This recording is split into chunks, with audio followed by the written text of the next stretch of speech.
खबरों के निष्पक्ष विश्लेषण के लिए सब्सक्राइब करें Jantantra TV and press the bell icon. Never miss any update.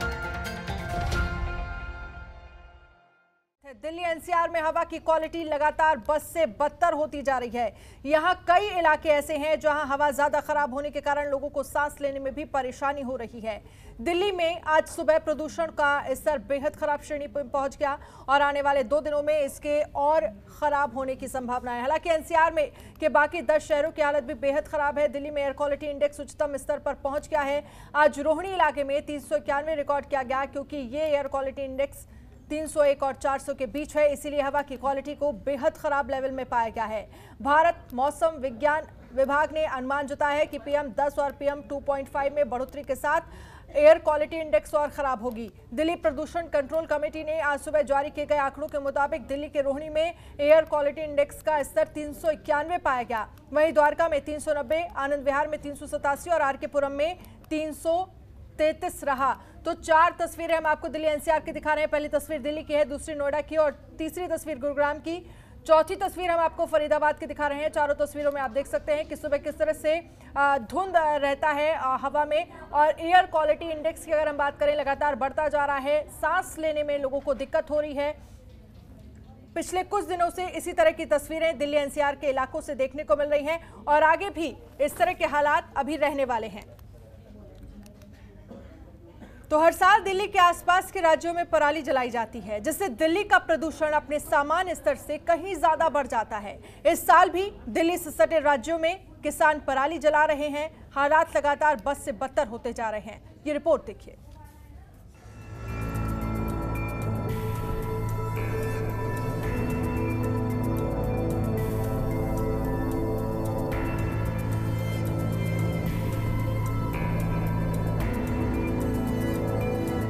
साल का वो समय एक बार फिर आ गया जब दिल्ली और उसके आसपास का इलाका भयानक प्रदूषण की चपेट में आ जाता है, क्योंकि अब एक बार फिर दिल्ली की हवा में जहर खुलने लगा है।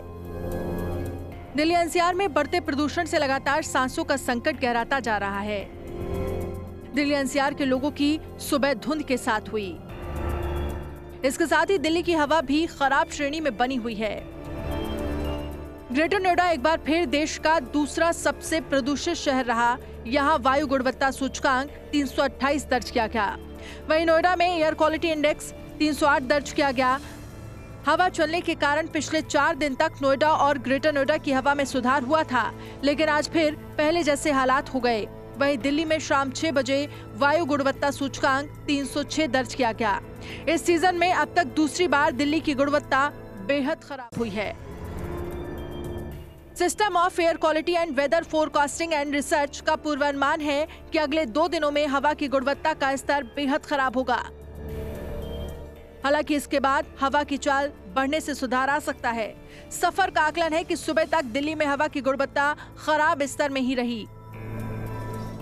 दिन चढ़ने के साथ सतह पर चलने वाली हवाओं की चाल थम गई। इससे धीरे धीरे हवा और खराब होती गई। वहीं वैज्ञानिकों का मानना है कि मौसमी दशाओं की वजह से अभी प्रदूषण स्तर में बढ़ोतरी दर्ज की जाएगी। केंद्रीय प्रदूषण नियंत्रण बोर्ड का अनुमान है कि 23 व 24 अक्टूबर को दिल्ली की हवा बेहद खराब स्तर में बने रहने का अंदेशा है।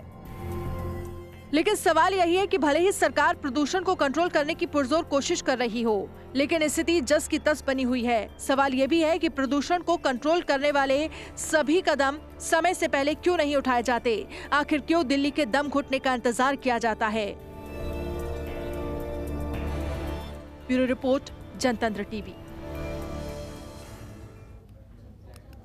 और इस पर चर्चा करने के लिए हमारे साथ पर्यावरणविद हमारे साथ पंकज कुमार जुड़ गए हैं। पंकज कुमार, बहुत बहुत स्वागत है आपका जनतंत्र टीवी पर। और उसके साथ ही हमारे संवाददाता इंद्रसेन यादव हमारे साथ लाइव जुड़ गए हैं। इंद्रसेन, जिस तरह से देखा जाए, सबसे पहले आपके पास ही आना चाहूंगी। लगातार हम पिछले कुछ दिनों से देख रहे हैं कि दिल्ली में लगातार प्रदूषण बढ़ता जा रहा है। अगर मॉर्निंग में जो लोग उठते हैं वो साफ तौर पर देखते हैं कि किस तरह से धुंध छाई रहती है, विजिबिलिटी लो रहती है। और इस तरह की स्थितियां सिर्फ इस साल ही नहीं, पिछले कई सालों से हम ये सारी चीजें देख रहे हैं। क्या कहेंगे?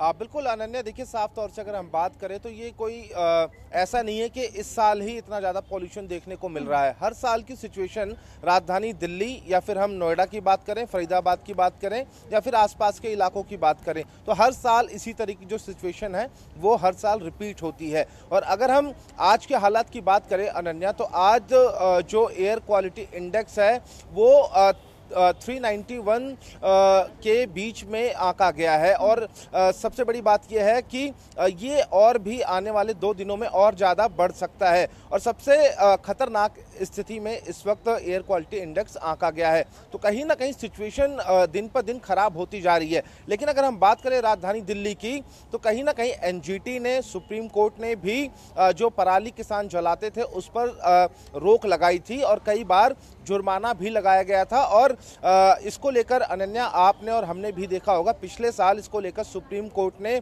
कड़ी चेतावनी दी थी। उत्तर प्रदेश और अगर हरियाणा की बात करें, पंजाब की बात करें, तो जो इन तीनों राज्य के जो गृह सचिव थे उनको सुप्रीम कोर्ट ने तलब भी किया था और वार्निंग भी दी थी और साफ तौर से कहा था कि किसानों को जागरूक किया जाए कि वो पराली को जलाए ना। और जिस तरह से अब पराली जलाना किसानों ने शुरू कर दिया है, क्योंकि कल एक जो तस्वीर है वो पंजाब और हरियाणा से लगातार वायरल हो रही है कि जो किसान है वो पराली जलाना उन लोगों ने शुरू कर दी है। और उसका असर साफ तौर से जो अनन्या वो दिल्ली में देखने को मिल रहा है। सुबह 6 बजे के आसपास की अगर हम बात करते हैं, तो जो लोग सुबह 6 बजे के आसपास इंडिया गेट या फिर विजय चौक या फिर राष्ट्रपति भवन के आसपास मॉर्निंग वॉक के लिए जाते हैं, तो उन लोगों को भी अब तकलीफ होती हुई दिखाई दे रही है। क्योंकि पहले लोग सुबह मॉर्निंग में इसलिए उठा करते थे और जाते थे कि उनको सुबह सुबह जो स्वच्छ हवा है वो मिलेगी और वो अपने सेहत के लिए जॉगिंग करना या फिर वॉक करने के लिए उठते थे। लेकिन अब कुछ लोगों ने सुबह उठना भी छोड़ दिया है और ना ही वॉक पर जा रहे हैं ना ही जॉगिंग पर जा रहे हैं, क्योंकि लगातार दिल्ली की जो आबो हवा है वो खराब होती जा रही है। और कहीं ना कहीं जिस तरह से ये अंदाजा लगाया जा रहा है कि आने वाले 2 से और 3 दिनों में दिल्ली की जो हवा है वो और ज्यादा खराब हो जाएगी। अगर एयर क्वालिटी इंडेक्स की बात करते हैं हम अनन्या, तो आज 391 से लेकर 400 के बीच में आंका गया है दिल्ली के अलग अलग इलाकों में। लेकिन अगर हम बात करते हैं एयर क्वालिटी इंडेक्स होना कितना चाहिए, तो एयर क्वालिटी इंडेक्स जो है वो 50 से 100 के बीच में ही होना चाहिए। तो कह सकते हैं कि स्वच्छ हवा है, उसमें आदमी सुरक्षित रह सकता है। लेकिन जिस तरह से आप देख रही हैं कि आंकड़ा जो है आज वो 391 पहुंच गया है और आने वाले दिनों में और जो हालात हैं वो खराब हो सकते हैं। तो अनन्या, कह सकते हैं कि कोरोना संकट के दौरान, क्योंकि कोरोना पहले से ही लोगों को परेशान कर रहा है, मौतों का आंकड़ा लगातार बढ़ रहा है और ऐसे में अब जो पॉल्यूशन राजधानी दिल्ली और एनसीआर में जो पॉल्यूशन की चादर देखने को मिल रही है, तो मुझे ऐसा लगता है कि कोरोना के साथ साथ अब पॉल्यूशन का जो डबल अटैक है वो इंसानों पर होने जा रहा है और ऐसे में अपने आप को करना पड़ेगा। अब हमारे साथ बने रहिए इंद्रसेन, आपसे आगे भी हम चर्चा करेंगे। पंकज हमारे साथ बने हुए हैं। पंकज, जिस तरह से देखा जाए, आप किस तरह से देखते हैं, क्योंकि लगातार जो एयर क्वालिटी इंडेक्स है वो लगातार बढ़ता चला जा रहा है। हम ग्रेटर नोएडा की बात करें तो 328 आज दर्ज किया गया है और ग्रेटर नोएडा एक बार फिर देश का दूसरा सबसे प्रदूषित शहर रहा है। दिल्ली की बात करें तो 306 एयर क्वालिटी इंडेक्स दर्ज किया गया है। क्या कहेंगे इस पर? इसमें कहने के लिए कुछ अब रह कहाँ गया है जी। जहाँ तक रिपोर्ट का सवाल उठता है, तो आप पिछले साल भी मुझे लगता है कि शायद मैं आपके प्रोग्राम में आया था।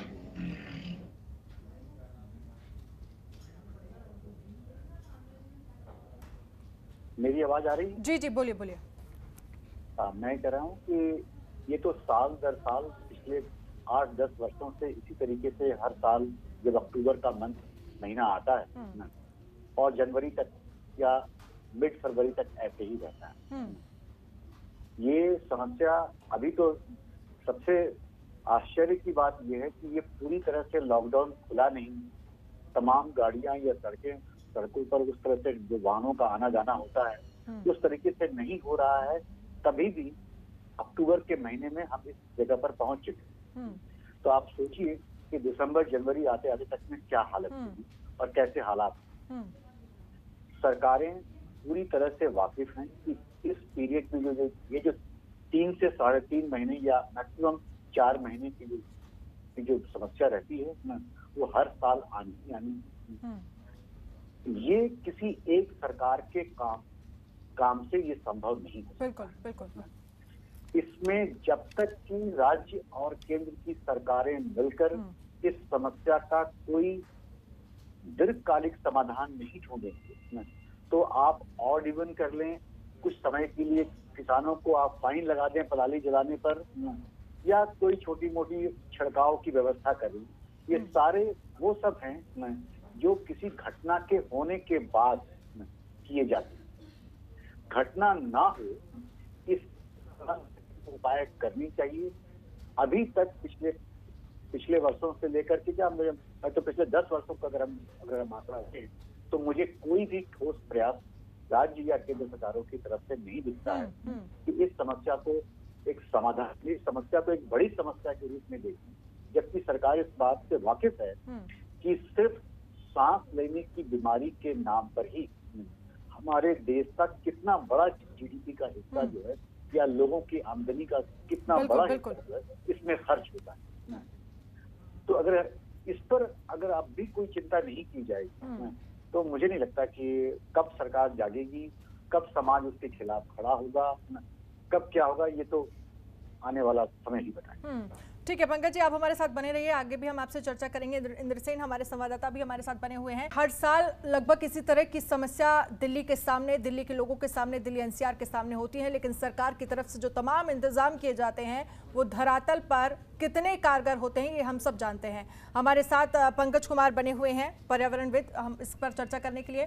पंकज जी, साफ तौर पर ये हम सब जानते हैं कि लगभग हर साल इस तरह के हालात होते हैं, सरकारें तमाम तरह के दावे भी करती हैं, जो लगातार केजरीवाल सरकार भी कर रही है कि तमाम इंतजाम किए जा रहे हैं, केंद्र सरकार से बात कर रहे हैं, हम पंजाब की सरकार से बात कर रहे हैं, लेकिन इन सब तमाम इंतजामों के बावजूद भी स्थितियां लगातार बदतर होती चली जा रही हैं, खराब होती चली जा रही हैं, क्योंकि एयर क्वालिटी इंडेक्स लगातार बढ़ रहा है और आने वाले समय में ये कहा जा रहा है कि स्थितियां और खराब होंगी। दिवाली के बाद तो हम सब जानते हैं क्या स्थिति होती है।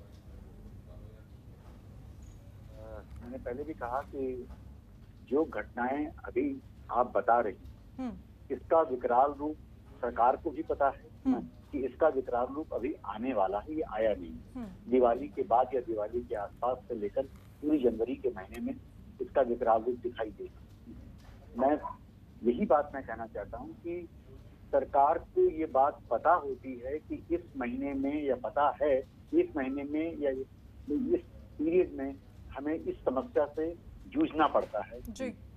तो और ये भी मॉनसून विभाग को भी ये पता होता है कि इस समय में ये अनुमान लगा लेते हैं कि इस समय में विंड स्पीड कैसी रहेगी, मॉनसून कैसा रहेगा, उत्तर भारत में किस दिशा से हवा चलेगी या कितने वेग से चलेगी। तो अब सिर्फ और सिर्फ सरकार के ऊपर में ये बात आती है कि वो सामाजिक सहयोग या उसकी भागीदारी लेते हुए इस समस्या को कम करने या खत्म करने के बारे में कौन से कानूनी और वैसे काम जो जागरूकता फैलाने के लिए किए जाते हैं वो कैसे कदम उठाए जाते हैं। और मुझे लगता है कि जब तक कि सरकार अपने राजनीतिक इच्छा शक्ति और प्रशासनिक ताकत को बहाल नहीं करेगी या उसका प्रदर्शन नहीं करेगी, आप इस समस्या से नहीं जूझ सकते हैं। ये समस्या आएगी ही और लोग परेशान होंगे ही होंगे, और फिर हॉस्पिटलों पर, और जैसा कि कहा जा रहा है कि कोविड में सांस लेने में दिक्कत होती है, कोविड की बीमारी के समय में, तो इस समय तो और भी जरूरत थी सरकार को राज्य सरकारों के साथ मिलकर, स्वास्थ्य विभाग के साथ मिलकर कोई ऐसे कदम उठाए जाएं जिससे कि कोविड अफेक्टेड पेशेंट को जो आईसीयू में डालने की जरूरत पड़ती है वो कम पड़े या वैसी ना पड़े जैसी अमूमन पड़ जाती। और इसमें तो इस स्थिति में तो आपको ये कोविड का पेशेंट अगर वो ऑलरेडी पहले से उसका एडमिटिक पेशेंट है या उसको सांस लेने में दिक्कत है, तो ये जो पोल्यूशन है उसको और भी खतरे में डालेगा, और आप अंदाजा लगा सकती हैं कि इसका कैसा प्रभाव पड़ेगा उसके शरीर पर। बिल्कुल इंद्र सिंह, लेकिन इन सब के बीच ये कहा जा सकता है कुछ उपाय किए जा रहे हैं दिल्ली सरकार की तरफ से कि प्रदूषण को कम किया जाए। जैसे रेड लाइट पर जो लोग गाड़ी से खड़े होते हैं, गाड़ियां जो खड़ी होती हैं उनको बंद कर दिया जाएगा, रेड लाइट है। तो क्या लगता है ये सारे उपाय क्या कारगर साबित हो रहे हैं? और आपको नहीं लगता कि जिस तरह के हालात हर साल दिल्ली के लोग फेस करते हैं, क्या इसको लेकर कोई पॉलिसी बननी चाहिए कि इस तरह की स्थितियां कम से कम अब आगे ना हमें देखने को मिले? देखिए अनन्या, मैं दो चीज़ें आपको बताता हूं और शायद इससे इत्तेफाक पंकज जी भी रखेंगे जो हमारे साथ जुड़े हुए हैं। देखिए सबसे बड़ी बात यह है कि सारी चीज़ें सरकार के ऊपर थोपने से काम नहीं होगा और इसमें भी दो राय नहीं है कि सरकारें अगर मिलजुल कर काम करें, क्योंकि दिल्ली में आम आदमी पार्टी की सरकार है, केंद्र में बीजेपी है, तो निश्चित रूप से अगर ये दोनों मिलकर काम करें तो मुझे लगता है कि दिल्ली में जो ये लगातार पॉल्यूशन अपने पैर पसार रहा है तो कहीं ना कहीं उससे निजात मिल सकती है। इस पर बात हमेशा होती है मगर कोई अमल दरामद नहीं होता है। और दूसरी जरूरत है इस बात की है। पंकज जी एक सेकंड आपसे जवाब लेंगे। इंद्र सिंह आप अपनी बात पहले पूरी करिए। बिल्कुल, देखिए अनन्या, मैं यही कह रहा था लेकिन शायद पंकज जी बोलने लग गए थे, तो मैं यही कह रहा हूं कि सरकार के ऊपर सिर्फ आरोप लगाने से काम नहीं चलने वाला है। हम जो आम नागरिक हैं भारत के, उनको भी कहीं ना कहीं इसमें अपनी भागीदारी निभानी होगी। राजधानी दिल्ली की अगर हम बात करते हैं अनन्या, या फिर हम नोएडा, ग्रेटर नोएडा या फिर फरीदाबाद की बात करते हैं, तो यहाँ पर भी जो एयर क्वालिटी इंडेक्स है वो बेहद खराब सिचुएशन में है। लेकिन ऐसी भी तस्वीरें अगर आप भी ऑफिस से घर जा रही होंगी तो आपको दिख जाएंगी कि कहीं पर कूड़ा जल रहा होगा। कई लोग ऐसे होते हैं कि अपने घर से कूड़ा निकाला और कुछ दूर जहां पर कूड़ा घर है वहां पर ले जाकर कूड़े में आग लगा दी, तो निश्चित रूप से उससे पॉल्यूशन होता है। सरकारें जो अभी कर रही हैं, मैं ग्राउंड जीरो पर रहता हूं, दिल्ली बीजेपी आम आदमी पार्टी के ऊपर आरोप लगा रही है, आम आदमी पार्टी केंद्र सरकार के ऊपर आरोप लगा रही है कि केंद्र से हमें फंड नहीं मिल रहा है। तो कहीं ना कहीं मुझे ऐसा लगता है कि ये सिचुएशन जो है, इससे अगर नुकसान होगा तो ऐसा नहीं है कि आम आदमी पार्टी के कार्यकर्ता को फेफड़े जो हैं वो पॉल्यूशन से नुकसान नहीं होंगे, या कोई बीजेपी का नेता है तो उसके फेफड़े को नुकसान नहीं पहुंचेगा। ये सबको इसका नुकसान झेलना पड़ेगा। तो मुझे लगता है कि राजनीति ना करके